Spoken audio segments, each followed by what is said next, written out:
Hello, everyone, and welcome to today's webinar. My name is Nicole Cordes from HiBob. It's so great to have you all join us today. We're going to take just another minute or so to let some last-minute attendees dial in before we get started. While we wait, we'd love to hear where you're calling in from. Feel free to drop your city, state, country, and even your job title into the Q&A box. Would love to see where folks are calling in from.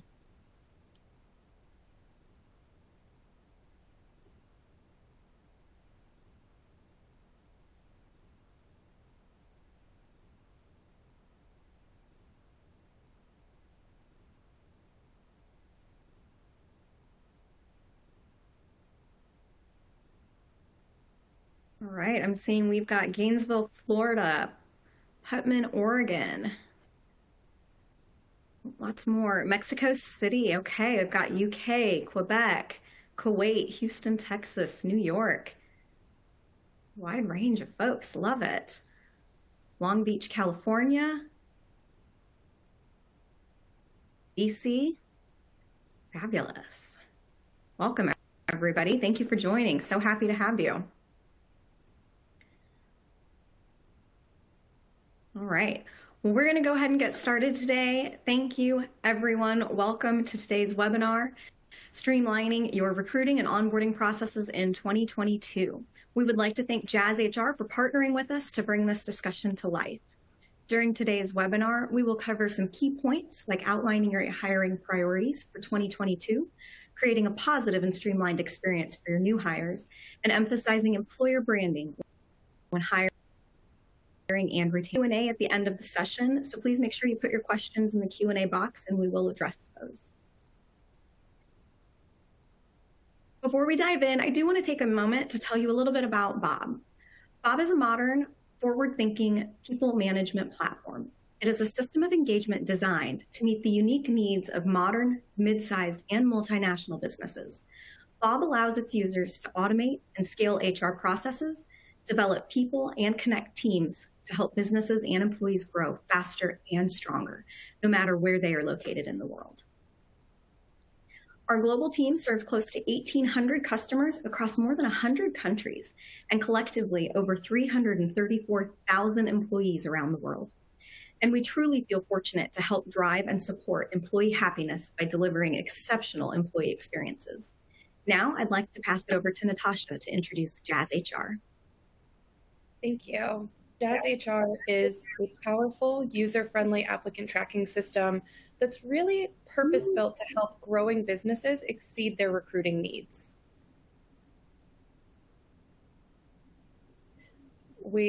Our applicant tracking system is incredibly user-friendly for our businesses. We help you bring in candidates, really get the process organized, help streamline all of that for you, and provide a user-friendly experience in order for companies to be able to relax and bring the best talent forward to their companies.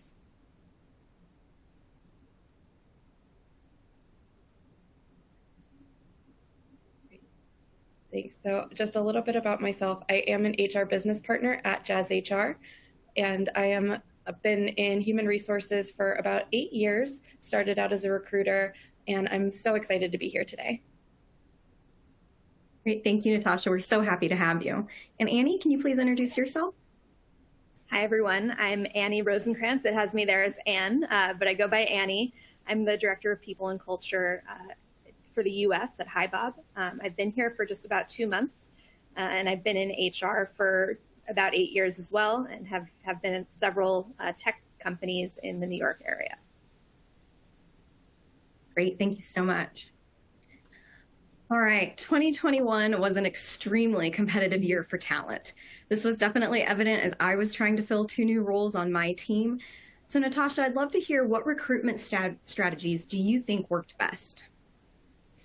Absolutely. With all of the changes in what people are looking for and the high competition for talent, some of the best recruitment strategies you can have are really staying engaged with your candidates, making it a very user-friendly experience, hearing back from them in a timely manner. I've been with JazzHR for actually a few months, so I was a job candidate this last year, and that was the #1 thing that I looked for, was just who was going to communicate and communicate well through the process. Great. And Annie, what are your thoughts? Yeah, my advice would be to do your best to engage as many people in your company as possible in the recruiting process. It's not just the job of talent acquisition to recruit.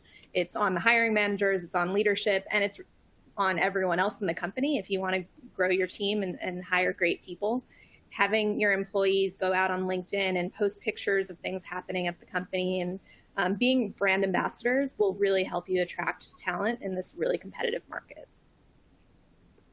Great, thank you for those insights. Next, I'd like to move into discussing the new remote and hybrid world that we found ourselves in. Annie, we'd love to hear from you first regarding, has recruiting been easier in a remote and hybrid world? And if so, how?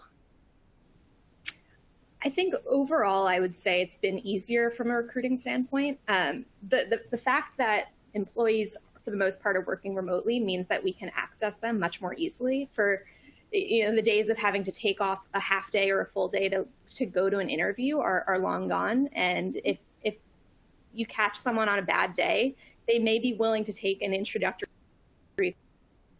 call to learn about a great candidate. Is a lot easier. Managing the ongoing process looks a little bit different, but in terms of attracting great people and having that initial conversation, I do find that the remote environment to be a little bit easier. Okay, great. Natasha, any thoughts to add to that? Absolutely. I agree with Annie. It definitely allows us to widen our net for the candidate pool. You're able to reach out to more people. They don't have to take the time off of work. So recruitment is more accessible for candidates.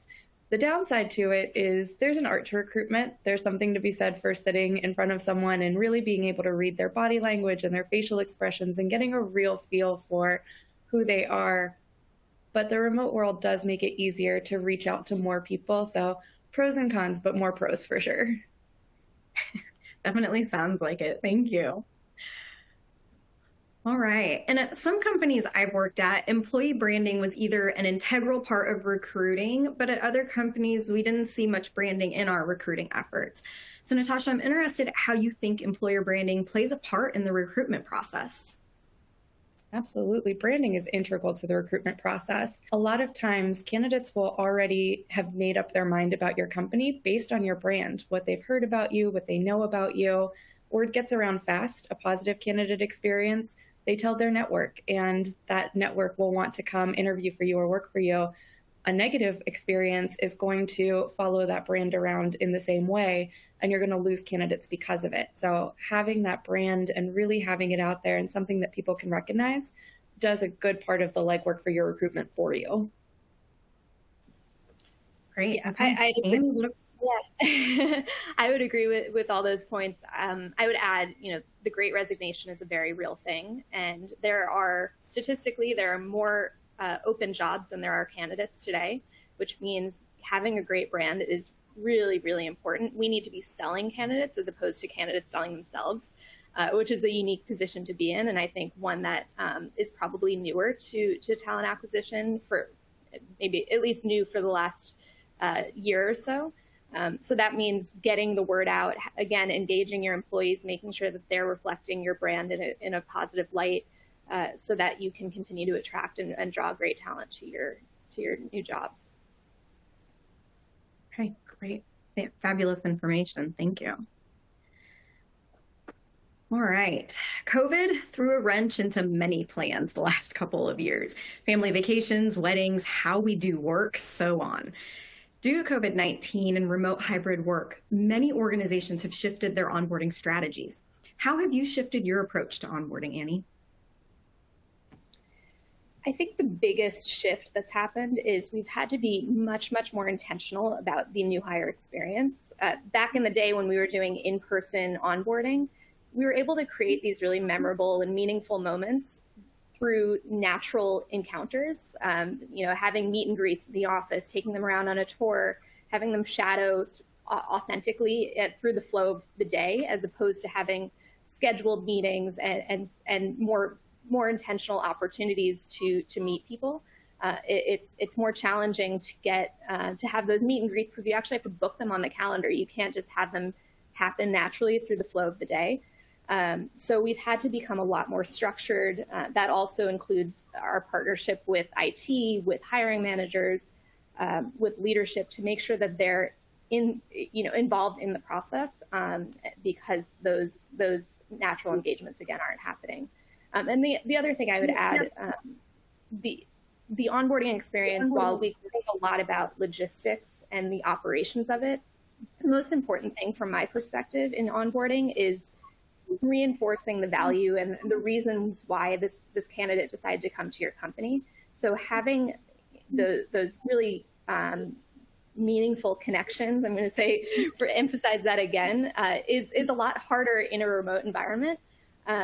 So, things like the new hire lunch, finding creative ways to do that remotely, even if that means blocking an hour and sending them a $20 gift card and saying, go buy your lunch, we'll sit down, we'll have a new hire gathering and invite your managers or new hire buddies. Those are the kinds of things that will make the onboarding experience in a remote world still have a similar effect to what it does in a real life scenario. Yeah, absolutely. I agree with all of those points. And back to Annie's point about the Great Resignation and the fact there are more open positions out there right now than there are candidates, we really have to be intentional as an employer. It's easy for us to take that onboarding for granted. You've already made the offer, the candidate is accepted the position, they're excited to get on board. And especially in a remote world, it's so easy to sit back and just wait. But while we're waiting for this employee to start, there's other companies that are still actively recruiting your employee. So staying engaged, making sure that you are having those checkpoints with the team, making sure that IT is one of those first steps, and getting them excited and keeping that excitement going is absolutely invaluable for the candidate experience and to help with your recruitment process. Yeah, that makes total sense. So we had a question in the Q&A that came in that I think relates pretty closely to this. And before the world of remote work, there's also this question. So I think you can answer it from either the part of technology from the remote world, but also when you're not, technology pieces. So Frank asked, we hire many entry-level candidates. How do you overcome novice technology users? Do either one of you want to take that? I can throw some out there. We've actually had that come up a few times, and we're a tech company. So I think it's easy to take for granted that people have a standard knowledge. And especially this far into the pandemic, I think we make a lot of assumptions, and we can't. So really having a process built out. At JazzHR, we have our IT guru who is incredibly patient and will sit and help you walk through the ins and outs of how to use your computer, understanding what you're supposed to be doing, how it works, and just having that patience, having those touch points, and having someone who is a friendly face to the employee to really help them understand, or to send them the guides of where they can look to get more information. I'm a firm believer in go Google it. So really helping find people who can help your candidates and your employees understand that this is where you go find the answers, and this is who will help you as you still try to navigate some of those new technologies. One thing I would add to that is, beyond novice tech users, there are a lot of people. We just had a new hire who's a PC user for years and years and years, and all of a sudden we mailed her MacBook, and it was, a whole new world. So again, something we take for granted. We assume everyone's used this device that we're sending you that you're now going to be spending eight plus hours a day on 5 days a week. So putting together guides, even really, 101 guides of how to turn on your laptop step by step, and having that as a resource that comes with your laptop in the mail, and then having that IT session on their first day where they can sit down and talk through things, ask questions in real time, and creating regular touch points for that new hire to engage with IT or whomever else on your team can help, use the tools that they have more effectively. Great, thank you so much. All right, next, I'd like to jump into the topic of the Great Resignation that we've been hearing so much about, and you guys already brought up on the call. So, we've all heard about it. We are also hearing, though, that some candidates are still finding it difficult to find a job. Natasha, I'd like to have you start the discussion with why you think there's still an employment gap. Absolutely. The challenge, I think, here is that both the candidates and employers have really shifted their thinking in what is required to meet this role. It's easy for an employer to say, we just need a body, but we have to be intentional in who we're bringing on and making sure that we're setting our candidates up for success. So it's not that simple. We can't just say, oh, there's these candidates, we're going to bring them on. At the same time, employees have had the opportunity to really decide what is important to them. What are they looking for from their employment? Their values may have shifted over the last year, 2 years now, or they might just have different ideas of what they're really looking for and are taking the extra time to make sure they're making that really intentional decision of where they want to go next, and making sure that they're shuffling into the right opportunity instead of just taking the first thing that's offered to them. Yeah, I think that this question is really, really industry specific. I imagine that depending on what industry all of you on the line are in, you may be feeling this or seeing this more than others. I agree with Natasha. I think that candidates are being more particular as well. So while they may be eager to find a new position, they're also their expectations of what they're going to find in their new employer is more is higher than what it may have been in the past, as it relates to flexibility, work-life balance, development, compensation, all of these things. Again, it's a candidate's market, so they may be seeing what's going on out in the outside world and saying, I should be getting all of these things too, and maybe they're being more particular about what they pursue. It's my hypothesis. Yeah, no, it's an interesting time in the world of work for sure. All right, moving on. Over the course of the last 2 years, we've seen many jobs from home that weren't previously allowed to be remote work because organizations didn't have a choice with the pandemic. So now we are seeing, that they are capable of doing these jobs from home and they don't have to be in the office.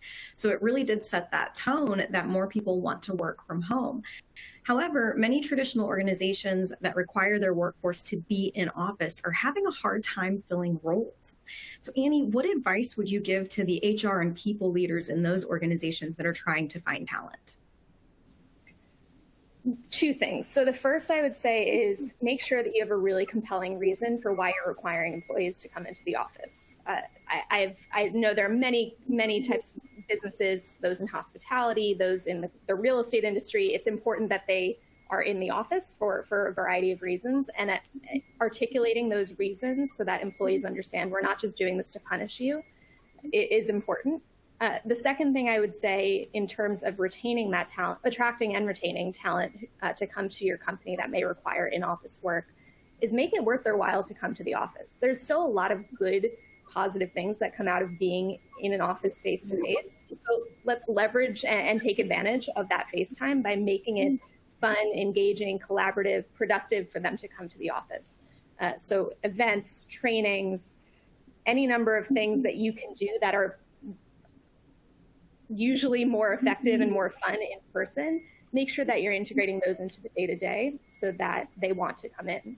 There are still employees out there, candidates out there who want to have that face-to-face interaction, but you as the employer need to take some steps to make it worth it for them. Yeah, I absolutely agree. For the organizations who are able to really think thoughtfully or really consider, do we need people back in the office? What does that requirement look like? Can we go hybrid? As a business, we should absolutely be encouraging you to do that. And for all of the things that Annie said, the suggestions are fun. I would definitely want to come to a happy hour over at your business. But for those industries, especially that don't have that option, there's a lot of different things that you can do. My number one suggestion is always partnerships. I used to be a recruiter in the healthcare industry. Everything has to be in person, very high paced, very hard to fill positions. And the number one thing that was helpful to me was finding partnerships within the community, different nonprofit groups, people who were helping candidates find jobs, veterans groups, all of those different industries that had a pipeline of candidates ready, partnering with schools and secondary education institutions that could bring candidates over, have a personal relationship with me as a recruiter, and then suggest that the people that they were working with consider our roles first, really was what helped drive a lot of the recruitment and helped fill a lot of those hard to fill roles, especially when you are moving at that quick pace. So partnerships is always my number one suggestion. Who do you know who can help you? Yeah, that's great. I hope these suggestions are helpful to our audience too, because for myself, I hadn't even considered utilizing some of those resources. You know, you're so ingrained in the traditional job boards, you forget that there are other resources out there. All right. So we hear about onboarding all the time, but what about pre-boarding new hires? Annie, can you provide some insight on why is it so important to effectively pre-board employees joining a new organization? Sure. Yeah, at a couple companies ago, I remember there were several cases where we hired a new employee a month before their start date. So they signed their offer letter, and then they had a 4 or 5 week gap between the time they signed and the time they were starting, and there was complete silence, both from HR and the hiring manager during that time. And the candidates started getting really nervous and emailing and saying, "Are you still expecting me on this date?" And we quickly realized how critical it is to have ongoing touch bases in that window of time between the time they sign their offer and the time they start, whether that's just getting check-in emails or calls from their new manager or members of their team, even partnering with marketing to get a drip campaign going so that there's, a weekly touch base, whether it's filling out this paperwork or read up on this news about the company, or a quick summary of some of the fun perks of being at your company. Just finding ways to keep them engaged throughout the weeks leading up to their start date can create a really positive effect on the employee's perception of what they're walking into. And then the other thing, again, on the more tactical side, it's all the boring paperwork out of the way so that when they start on day one, they can get, hit the ground running and start learning and engaging in the company as quickly as possible. Okay. Yeah, absolutely. First impressions are lasting, right? This is your candidate's very first impression of what their work life is going to be with your organization. And that's a feeling that's going to stick with them through their employment. So if they have a really positive pre-boarding experience, they're going to get excited to be there and to want to be at the job. It's such a stressful time moving from one job to another, especially you've just quit your lifeline and where you're making all of your money and you're trusting this new company to take care of you. And so if we're doing the outreach and we're talking to them and we're helping them and just staying engaged with them and not taking them for granted, that's going to stick with them and make their work experience amazing before day one and really get them excited to bring their best to the table. Yeah, thank you both for those insights. First impressions definitely stick with you. Having been someone that just onboarded at a new company about 11 weeks ago, being able to do a lot of stuff on my mobile phone, it kept me engaged. I did it much sooner than I normally would have, and it got me excited to come in and eventually meet everyone. So those first impressions are really important. So thank you. All right, now I'd like to talk a little bit about how do you streamline your onboarding process, but make sure it's still personal. We're in the age of getting things done easier and faster, but we don't want to lose those personal touches. Annie, what are your thoughts on how to streamline onboarding while still keeping it personal? So the first thing I would recommend is getting a great HRIS in place, a system that will allow you to automate a lot of the steps that go into making a great onboarding experience.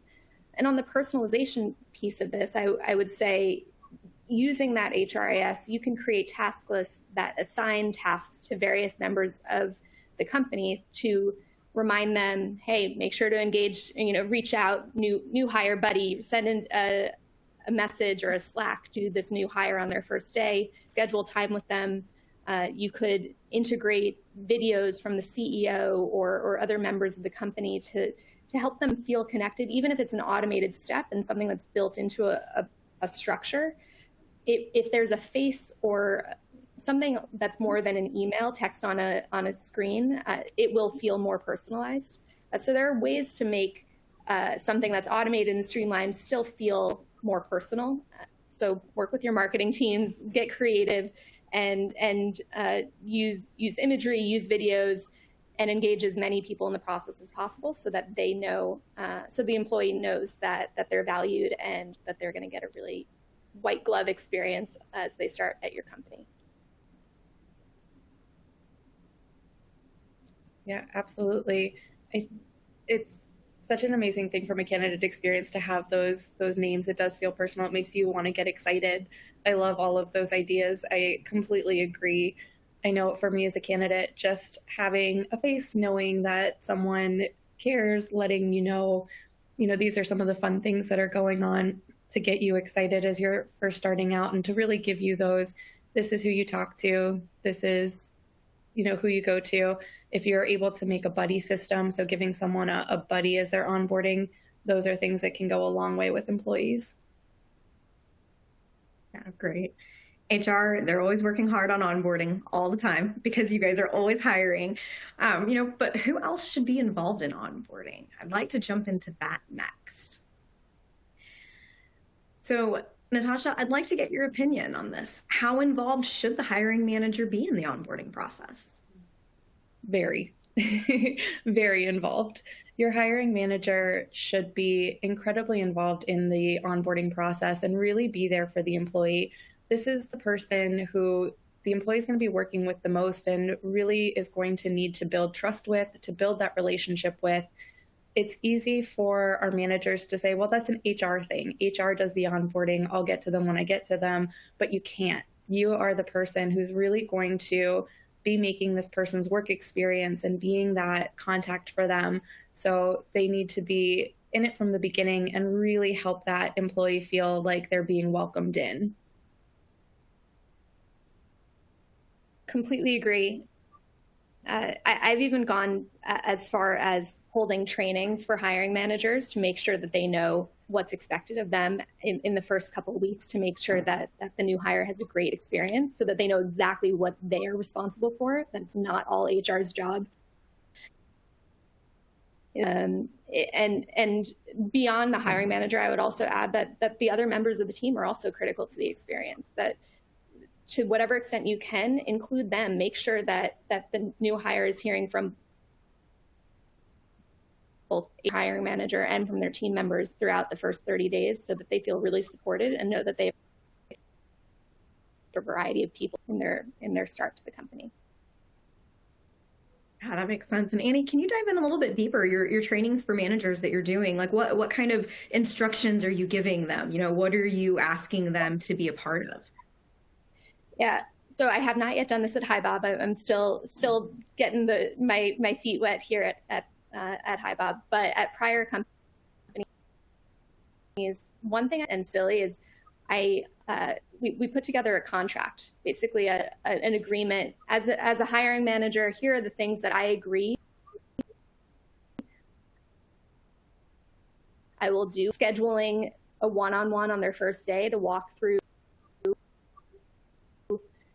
They have a clear understanding of their role, how the team is structured, and the real basics of how we work at the company. Yes, that's part of onboarding and orientation within HR, but it's also important that they get that face time with their hiring manager on day one, and to know how their own team works. Ongoing trainings, you could go deep on a number of areas: how to build a 30, 60, 90 plan, how to write goals, how to measure KPIs to measure success on performance. Those are things that all managers should be doing. Not everyone, some of our newer managers may not be comfortable with that. So having a training on that before the new hire walks in the door is a really helpful resource and tool. Okay, great. Thank you so much for diving into that. I know that was a little off script, but I just wanted to dive into it. All right. And last but not least, why is it important to streamline the recruitment and onboarding processes? Natasha, do you mind starting with this one? Yeah, truly, it's for the candidate experience, right? These are your key touch points with your candidates. This is where it starts. And again, first impressions are lasting ones. So we want to make sure that that recruitment process, the onboarding process, are a pleasant experience, that people feel like they're cared for, that they're excited to want to come work for you, that they're getting a good impression of your company and your brand, all of the things that we spoke about, so that not only are they excited to work for you, but they also put out into their communities and into their networks that this is a great place to work. Let them do the recruiting for you. Streamline your process later on by helping on the front end. I always tell my managers with recruitment, this is your candidate's A game. Everyone brings their absolute best to the interview, and then it kind of goes down from there, right? Once someone's comfortable. But it's true. The same is true for the company. When someone comes in for their interview, that's your A game.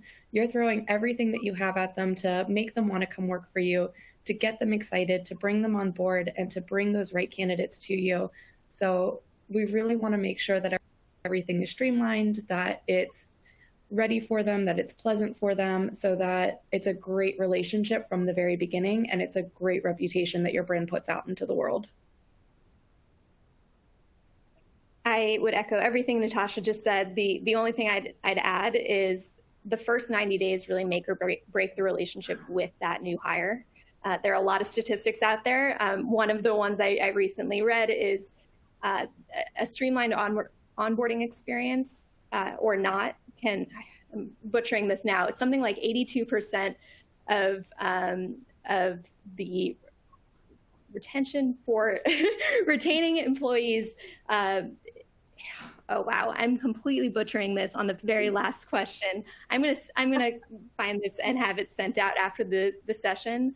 But I'll leave it at the first 90 days are critical for retention, and it's absolutely essential that you invest in a streamlined onboarding experience that really emphasizes creating a great experience for your employees.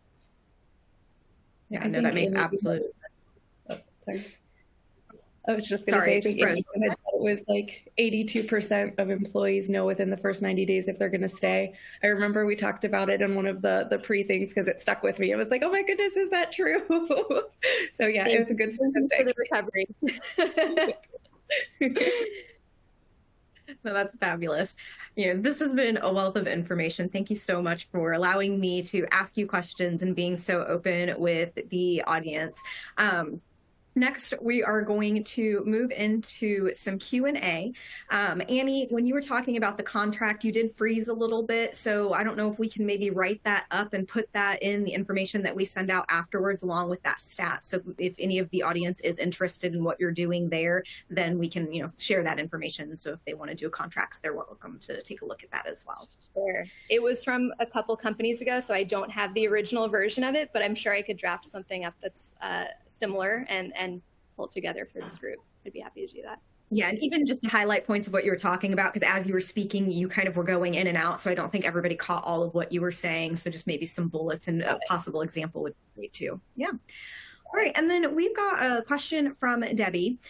Since interning wasn't an option for a few years at the company she works at, they like to hire entry level. How does a recent grad make it through the hiring process without any life experience? And this is always a hard one because everybody wants people with experience, but how do you get experience if you don't have any? So would love to hear, Natasha, I don't know if you want to take this one first and then Annie chime in. Sure. There's a few different tactics you can take. As an organization, you can put together a program. For instance, I've worked at a few places that call them fellowships instead of internships. They're jobs. They're entry-level jobs. You're not hiring an intern. But it's giving them an opportunity to move around the organization into a couple different departments and really find where their footing is, get them some experience, and an opportunity for the organization to test their skills. So at the end of this fellowship for either 1 or 2 years, if the employee isn't meeting the standards that you need for the organization as a whole, they've gotten some experience, you've gotten some work, you're able to amicably move on. However, if it's someone who's absolutely stellar, you already have them ready and integrated into the company. Something like that can be absolutely huge. My suggestion is always also with our hiring managers to just be very open-minded. When we think about what we're looking for in experience, are you being realistic and reasonable in what you're asking for? So it's easy to put together a job description and say, I need this person to have 5 years of experience and this exact degree. And a challenge that I've had with managers in the past is, okay, can you explain to me exactly why? Why do we need 5 years of experience for this particular job? This seems very entry level, feels like something pretty much anybody could do. Or is this a skill that you can train someone? Are you being a little lazy? Or is this really truly something they need to know before they come in? And sometimes reframing the conversation also helps in the, okay, well, maybe they don't need that many years. Maybe this is something that we can train. Maybe we're looking at a would be nice to have list instead of have to have list. And that changes exactly what it is that we're looking for and what candidates we can bring in. Absolutely. Agreed on all points. Yeah, what I would add there is identifying the competencies, the not necessarily hard skills that they may have gotten at previous companies, but what are the qualities you're looking for? And outside of a work environment, what are some ways that they could get those skills? So having questions prepared for understanding if problem solving is a a competency that's important to you. Ask about a problem that they solved in their life, whether it was in school or a summer job or whatever it may be. It's not always necessary that they have, if they have those transferable skills, they should be able to learn the industry or the field of expertise hiring them to do. That's great. Thank you. And then just a reminder, audience, if you have questions, please go ahead and throw them in the Q&A, and we're working our way through. Very happy to take any questions that you guys have.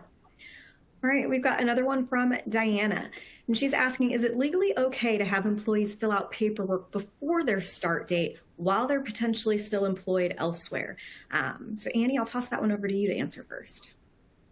So I believe, I'm not a lawyer, I believe the paperwork I was referring to in my response was things like the I-9 documents or tax forms.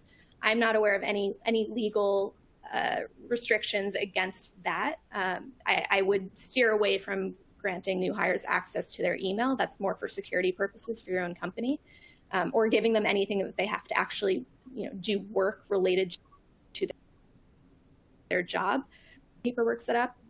There's no reason why you would have to wait until day one for that.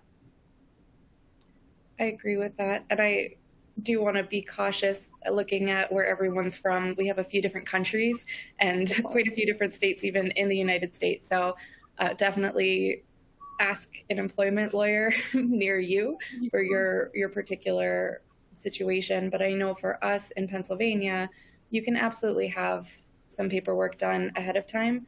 And it doesn't have to be anything very formal, but even just some of the, what do you want to get out of this employment? Here's some information on your manager. This is what your training plan is going to look like. If you have a training plan that they'll be able to follow, sending that out to them ahead of time so they can ask questions about it. The I-9 paperwork, obviously in the day or two before the start date, that's an easy thing to get out of the way. So those are the types of things that you can and are probably helpful to send out to the employee ahead of time. Okay, great. Thank you so much. All right, our next question. Do you have some tips on recruitment in an organization that hasn't gotten to creating competency frameworks yet? Yes, I feel your pain. My former organization, JazzHR, is great for this, and it was such a breath of relief when I came over here. But in my previous life, I have worked for some organizations that did not have structures or competencies in place, and it makes it a challenge. It makes it a challenge to really communicate what you're looking out to the candidate and to make sure that you're streamlining what that recruitment and interview process looks like for your managers. My biggest suggestion is to, if you are in your talent acquisition department, to really think critically of what you're being asked for from your managers. Ask them very pointed questions of what competencies are going to be the most helpful for you in this department, and start to build that unofficial framework for yourself so that you're able to communicate it out and you know what you're looking for. Your hiring managers are your partners. They really are the ones who are going to be stuck with the person, so they should be willing to help you. Sometimes, unfortunately, that's how you have to say it to them. But really just coming up with what you think the solutions are. You're the subject matter expert. You know what the candidate pool looks like. You know what you're looking for. You know how to partner with your managers best. So just put them in a position to do that and then figure out what those competencies look like to you. If you can move the needle and your company is willing to listen to you, also encourage them to build out those competencies to make your life easier and theirs. But for as much as you can, my recommendation is always to at least do it for yourself. Great, thank you. Annie? Yeah, in a previous role, I was in a similar position where we wanted to put together a really robust competency model and have a detailed and in-depth hiring and interview plan. We didn't have the time or bandwidth to do that, but what we were able to do was a really lightweight competency structure where we put together a bank of, I think it was something like 20 competencies that we pulled off some Google search. And we turned it into a Google form that we would send to managers as the job was kicking off or before they wanted to post the job. And we'd say, select up to 5 competencies, skills, or things that you think are most important to success in this role, so that when we got some candidates in the door and started interviewing, we would be able to assign interviewers to assess 1 to 2 of those things. And we could provide suggestions. We'd sit down with the interviewers and provide suggestions about what kind of questions might get at those competencies. It didn't need to be super detailed, but something, just a direction for them to go in, so that every interview wasn't the same. Wasn't the same for the candidate. We oftentimes come across, a candidate will speak to 5 different people and be asked the same 10 questions over and over and over again. So we want to avoid that. So that's a nice, simple way to be able to build competencies into the process without doing a really heavy implementation of something that will take a lot more time. Okay, great, thank you. All right, and one last question. Are you able to onboard candidates for a separate, similar role that they qualify for, although they interviewed for a different role? You certainly can. I would say if this is something you want to do, the key here is making sure communication is very, very clear. You definitely don't want to have someone interview for one role and then onboard them without telling them that they're starting a job in a different role. I don't know if that's what you were implying, but if you determine, and this actually happened between me and Nicole just a couple of weeks ago with a candidate that we had. The person originally interviewed for one role, and through the process, we realized they're actually a great fit for this other position. So the recruiter called them and explained the situation. Said, "Is this a role you might fit?" They said, the candidate said, "Yeah, this sounds interesting."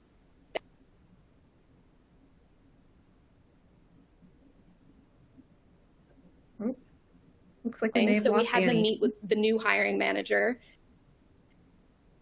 You lost me? Yeah. Yeah, sorry, you froze a little bit there. Rewind about 15 seconds. Okay. Can you hear me now? Yes. Yeah. Okay. Where did I leave off? I was just saying, so this happened at HiBob just a few weeks ago, where we had a candidate who was interviewing for one job. We realized halfway through the process that they were a great fit for another open role. So we reached out to them, explained the new role, asked if there was interest, and fortunately there was. And we had them then meet the new hiring manager and 1 or 2 other people on the new team, and ended up hiring them for that position. So I think it all comes down to transparency and being really clear about what is this candidate's interests, career interests, and is this opportunity one that aligns with them? I think it can build a lot of goodwill if you frame it as, we think you would be great for this, not we need you we need you more for this role. It's more so based on everything you've shared with us in the interview process, we think you may actually be happier in this other role, and that may be a nice, helpful way to frame it. I agree, and that transparency is truly key. We've had similar situations where we've had to send a recruiter back out and say, you know what, we actually think you might be a really great fit for this role. Would you be interested in this? And mostly candidates will say yes. We've seen candidates say no. So really just communicating with them, being open and honest, being transparent, letting them know what's available. and really hitting home why they want to work for the company, not necessarily the role that they were applying for. So reminding them of your benefits, of company culture, of all of the things that you think are really exciting about being there to work, and then building up the new role from there. Okay, great. Well, thank you so much for answering the Q&A that has come in from the audience. Before we end, we do want to point out that this webinar has been approved for one HR General Recertification credit hour. Please see the the activity program ID, that's a mouthful, on your screen to your HRCI profile to ensure you receive credit for attending. We will also provide these details in a follow-up email. Additionally, our webinar is also approved for one SHRM General Credit Hour, so you can also look at that activity program ID on the screen to receive credit for that attending, and this will also be sent out afterwards. All right, that's all the time we have for today. Don't worry if we missed any of your questions. We will get back to you with answers from our panel. So the one that Annie was cutting in and out a little bit, we'll put some information together. And there's a couple more that have just come in as we're ending. So we will put responses to those in our material that we send out. If you do want any more information on Bob, feel free to request a demo right through the webinar panel. Thank you so much for your time today, and I hope you have a great rest of your day.